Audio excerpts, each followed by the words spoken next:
than he does. So I'm so excited to bring our church testimony, one of our members, Bob Papariella, we call him Trumpet Bob, to have Bob come. And his story is, when I was listening to his story, he had written it ahead of time and shared it with me. I thought this Austin Carlisle story is a perfect match for what Bob is going to share with you. So Bob, if you would come, would you welcome Bob, Trumpet Bob, to come be with you? There you are. Thanks for doing this. Thanks for doing this. I appreciate it very much. Yeah. Make sure it's on. That's always a good thing. Yeah. My testimony is not one where I did a lot of bad things, found the Lord, and lived happily ever after. It's a story of life's successes and failures. I went to Catholic school for 12 years. I was valedictorian. I simply learned to believe in God. I didn't intellectualize him. This belief, as troubled as it was, probably saved my life. I went to Penn State, started a new business. I imported marijuana from Mexico. I also learned to take speed, LSD, and other drugs. My sexual escapades included getting a co-ed pregnant, promptly taking her to New York City and having an abortion. That baby would be the only biological child I ever had. During this time, I went to Mass every Sunday. When I got out of college and after some training, I was hired as a women's clothing buyer for a store that's now Macy's. In the evenings, I played trumpet in bars, enabling me to smoke marijuana, drink, and take other drugs. I was involved with many women during the day and in the evening, so I had a real troubled belief in God, and certainly wasn't following him. I became a stockbroker. I was alcoholic at the time, but gave up 13 martinis a day for the job. Within a few years, I was making $250,000 a year. I married my college sweetheart, but I continued to cheat on her, a woman who for some reason loved me. That cheating ended the marriage. As always, I still had this troubled belief in God, but had no idea whatsoever of following him and how it was. I then married wife number 2, stopped womanizing, put 3 kids through college out of current income, went to church with my new family, and followed the Lord for over 5 years. Sure enough, things got a little too good.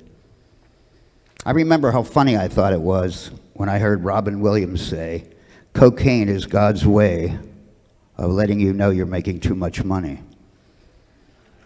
One year I made $980,000 and spent $50,000 on cocaine.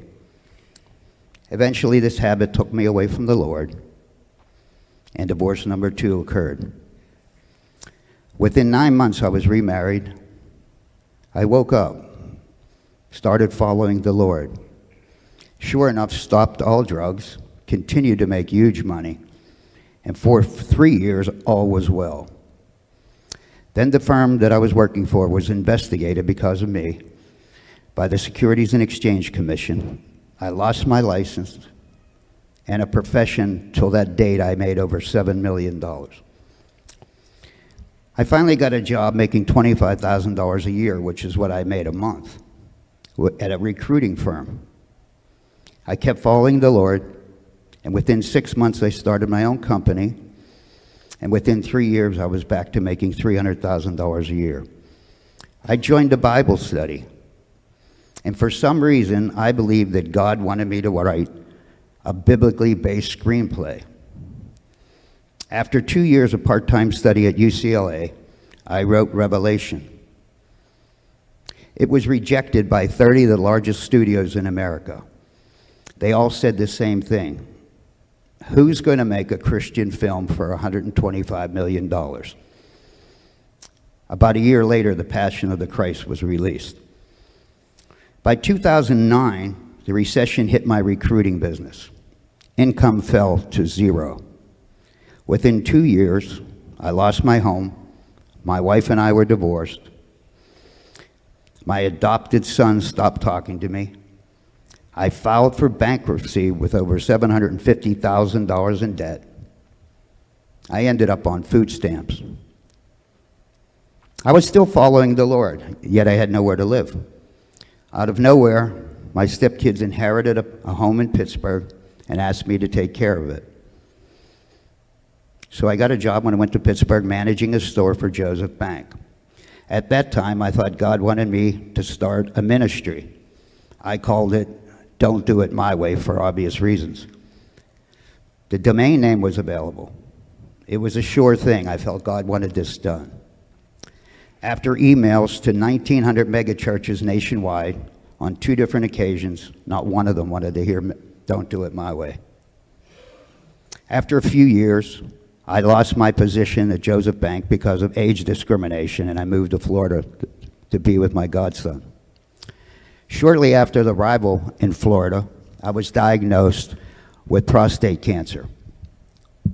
The cancer came with a round of 42 radiation treatments, and although the cancer went into remission, I began to experience after effects.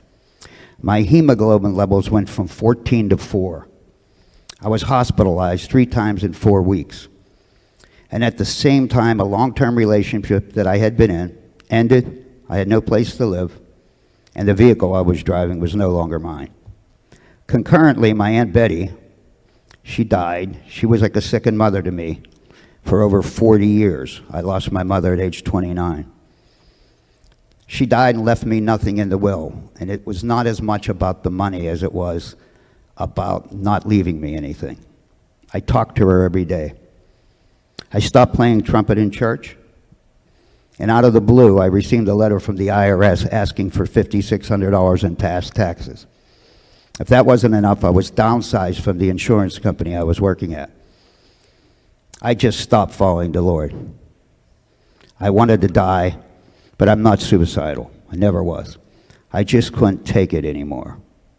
I was angry and finally declared, I don't believe in God. God, you promised never to give us more than we can handle. God, why do you think I can handle this? God, why did you let me find success when I wasn't following you?